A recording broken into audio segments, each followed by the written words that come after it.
Okay. Leave on calling. And this doorbell button needs a little sealant around that. On our walkway coming up here, the garage on the driveway, the northeast corner, we got a little bit of a crack right in here, and then on the walkway to the front porch, we got a second crack right here, and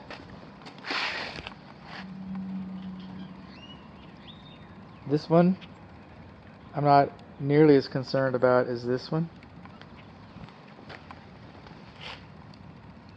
What I think has happened here is that they never installed an expansion joint, and concrete moves, concrete settles, things happen, and we got all this pressure on the corner, and we don't have an expansion joint, and it caused that crack.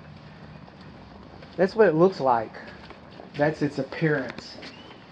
We got rusty lintels, and we do not have weepholes over that. Coming in, we got ceramic floors and wooden floors. Now, I'm not an engineer, okay? I'm a home inspector, and I firmly believe that home inspectors should stay in their lane. You wouldn't think that I do, listening to me sometimes, but I use engineering equipment. I did not calculate slope. I do not do tolerances.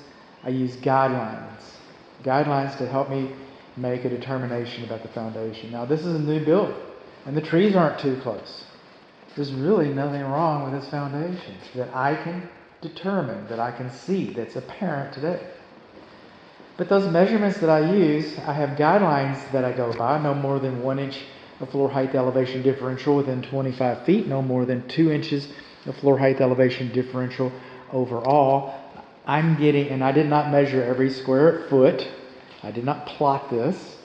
Plotting it correctly would be a lot of measuring. Most engineers don't even do that. But, having been said, I mean, we can still figure out what's going on without plotting every square foot. And this floor measures about 2.2 inches of floor height elevation differential, just slightly over. And kind of like the front porch out there that I was just talking about, I mean, you know, obviously some movement has happened on this planet since they placed the concrete, excuse me. It's called placing the concrete. But basically this is as built, and it's not really crooked, and I really don't have a problem with those measurements. I'll document them.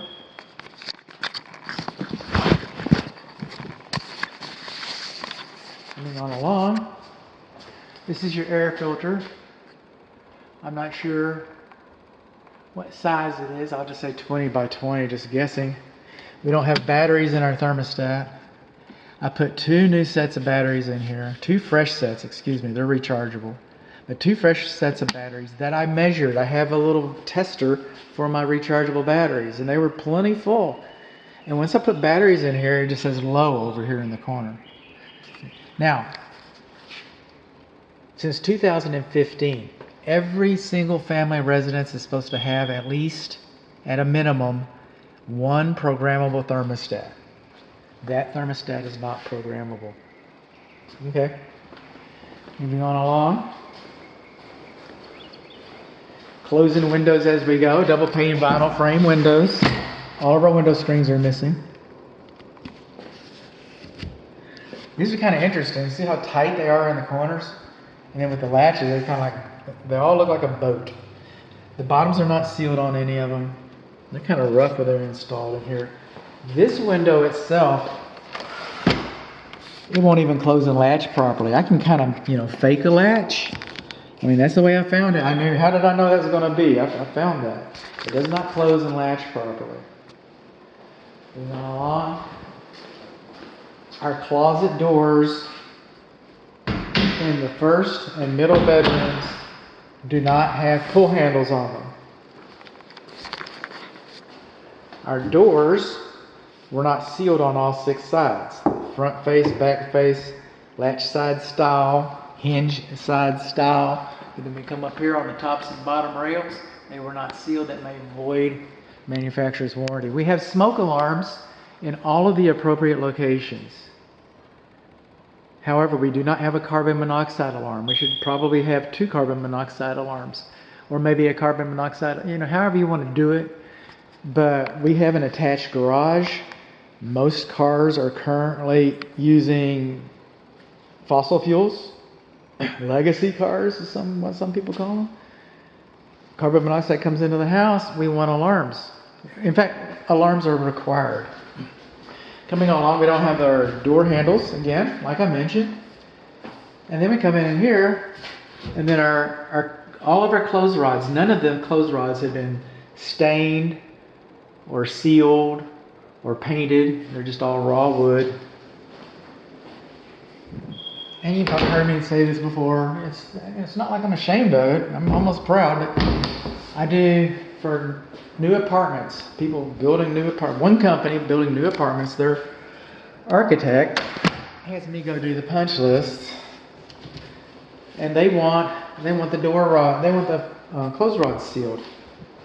Okay. Septics are all fine. Everything's fine. Coming along. Turn the lights off. We already had a bathroom video. Just making sure the doors work. No shower rods.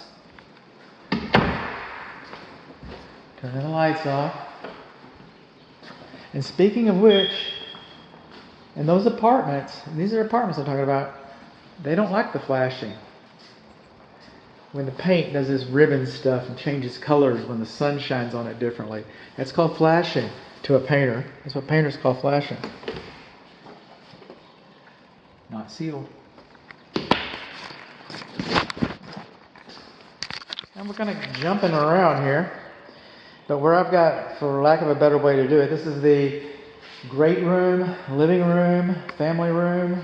So in the great family living room, on the east wall, these electric receptacle outlets are inoperable today. And I checked the circuit breakers. I checked the breakers.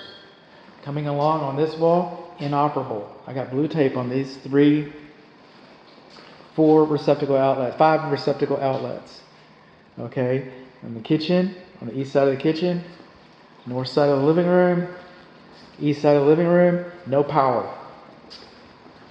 This smoke alarm is chirping. All right, so that tells us that that's a low battery indicator. I'm not turning this off or closing this door. I can show us some stuff, Paint rods, paint. But I still got to operate the shower before I leave. We're still in the primary. There it goes. You hear that? It's singing to me. And you see that big old boy out there?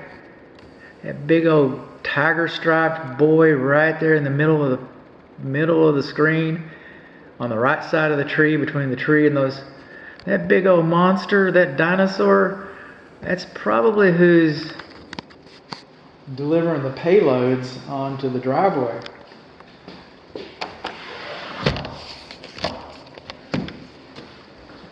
Moving on. Maybe I sound tired. Maybe the sun's looking different in the windows. But this is the last video I'm going to do today. This is the time. You're going to see it pretty early on in the report. I get that. But this is my last video of the day, and this is when I remember. And this is the time when I like to say thank you. Thank you for your trust and your business. Those things mean the world to my family and I, and the cats. And if you can find it in your heart to leave me a good, if you think that I did you some good, if you think that I did you a solid with this report that you're reading, okay, then, a good Google review means a lot to a small businessman like me. When I hang up, I'm going to check this fan and I'm going to check that shower pan. Well, thank you. Good Google review. I won't bother you about it too much. It's a low pressure operation.